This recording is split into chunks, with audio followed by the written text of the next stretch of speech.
Hello friends, welcome to the GS foundation. तो आज के वीडियो में हम करने वाले हैं इंडियन पॉलिटी के महत्वपूर्ण क्वेश्चन को।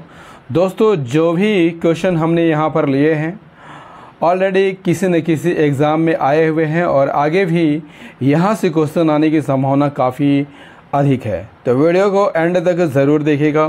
तो स्टार्ट करते हैं आज की क्लास।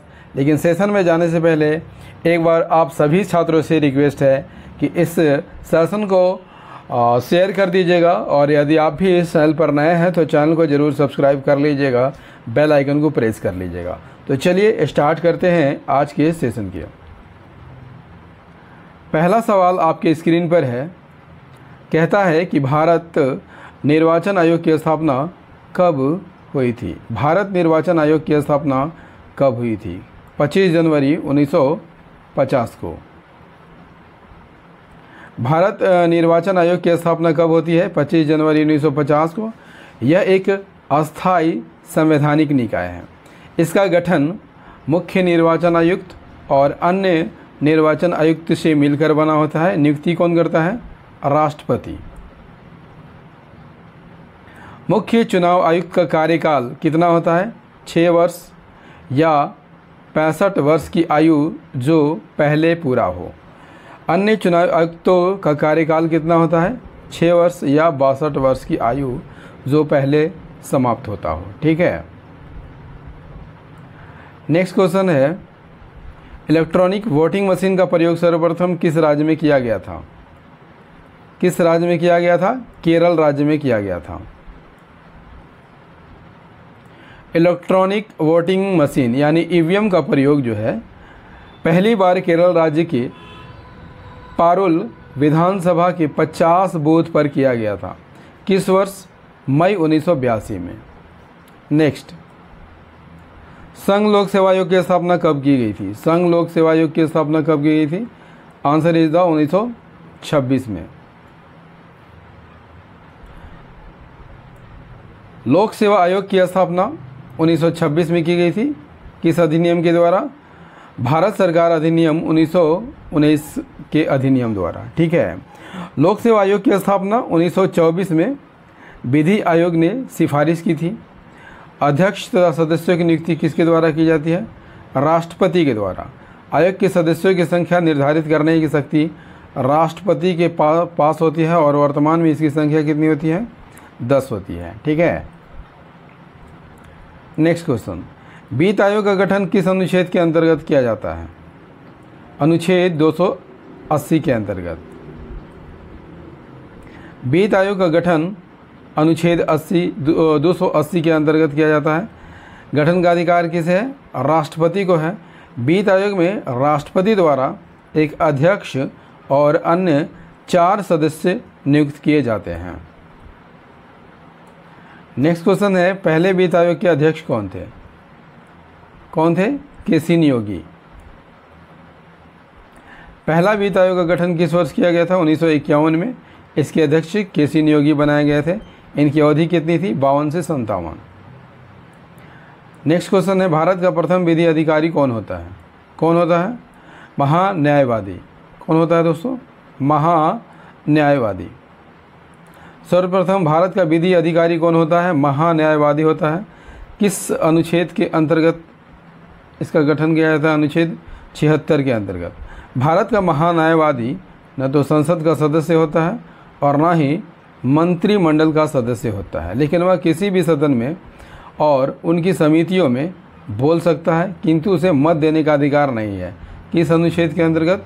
अनुच्छेद 88 के अंतर्गत। महान्यायवादी की नियुक्ति कौन करता है? राष्ट्रपति करता है और वह राष्ट्रपति के प्रसाद पर्यंत बना रहता है।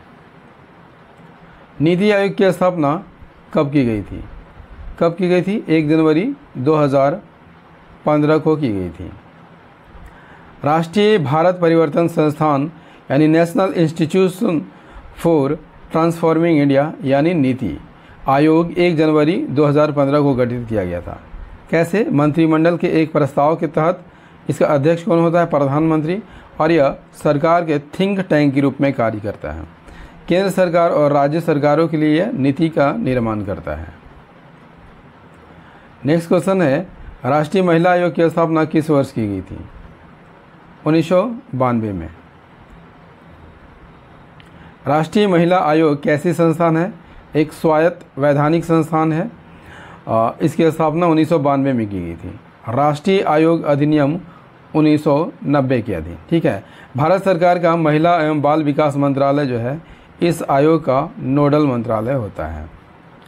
नेक्स्ट क्वेश्चन, किस राज्य में सर्वप्रथम राष्ट्रपति शासन लगाया गया था? किस राज्य में? पंजाब में। सर्वप्रथम 20 जुलाई 1951 में पंजाब राज्य में अनुच्छेद 356 का प्रयोग किया गया था, यानी राष्ट्रपति शासन लगाया गया था। भारतीय झंडे को संविधान सभा में किसने प्रस्तुत किया था? हंसा मेहता ने। किसने? हंसा मेहता ने। राष्ट्रीय ध्वज को संविधान सभा में हंसा मेहता ने प्रस्तुत किया था। दोस्तों, यदि आपसे पूछ लिया जाए कि किस संहिता के तहत जो है सभी भारतीय नागरिक और निजी संस्थानों आदि में राष्ट्रीय ध्वज फहराने का अधिकार दिया गया है, तो राष्ट्रीय ध्वज संहिता 2002 में। राष्ट्रपति की मृत्यु होने पर राष्ट्रीय झंडे को कितने दिन झुका दिया जाता है? 12 दिन।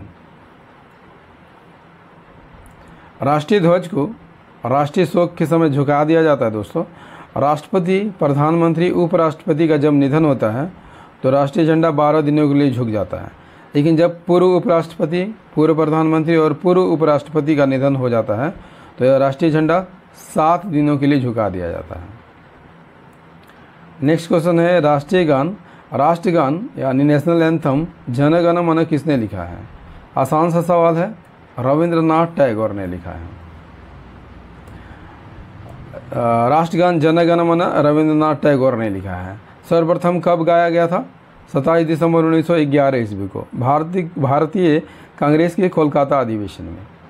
ठीक है। किसके द्वारा गाया गया था? सरला देवी के द्वारा गाया गया था, जो रविंद्रनाथ टैगोर की क्या लगती थी? भांजी लगती थी। उस समय कांग्रेस के अध्यक्ष कौन थे? विशन नारायण दत्त। नेक्स्ट क्वेश्चन हमारा है, राष्ट्रीय गीत वंदे मातरम की रचना किसने की थी? किसने की थी? बंकिम चंद्र चटर्जी ने की थी। राष्ट्रीय गीत कौन है? वंदे मातरम है। इसकी रचना बंकिम चंद्र चटर्जी ने किया था। ठीक है। किस उपन्यास में लिखा गया था? आनंद मठ में लिखा गया था और 24 जनवरी 1950 को संविधान सभा द्वारा इसे स्वीकार किया गया था। और इसे गाया कब गाया था? 1896 में भारतीय राष्ट्रीय कांग्रेस के अधिवेशन में गाया गया था।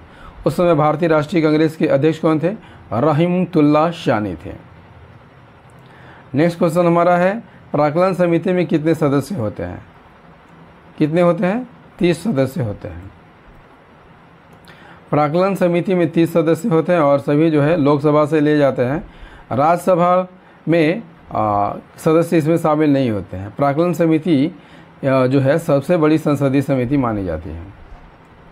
प्राक्कलन समिति की जुड़वा बहन किसे कहा जाता है? किसे कहा जाता है? लोक लेखा समिति को। लोक लेखा समिति की बात कर लिया जाए तो लोक लेखा समिति को प्राक्कलन समिति की जुड़वा बहन के रूप में जाना जाता है।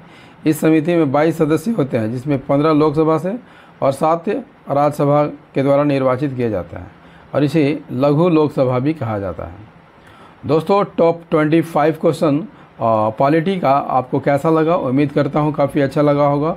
यदि सेशन पसंद आया है, वीडियो पसंद आया है तो एक लाइक अवश्य कर दीजिएगा, दोस्तों के साथ शेयर कर दीजिएगा और यदि आप भी इस चैनल पर नए हैं तो चैनल को ज़रूर सब्सक्राइब कर लीजिएगा, बेल आइकन को प्रेस कर लीजिएगा।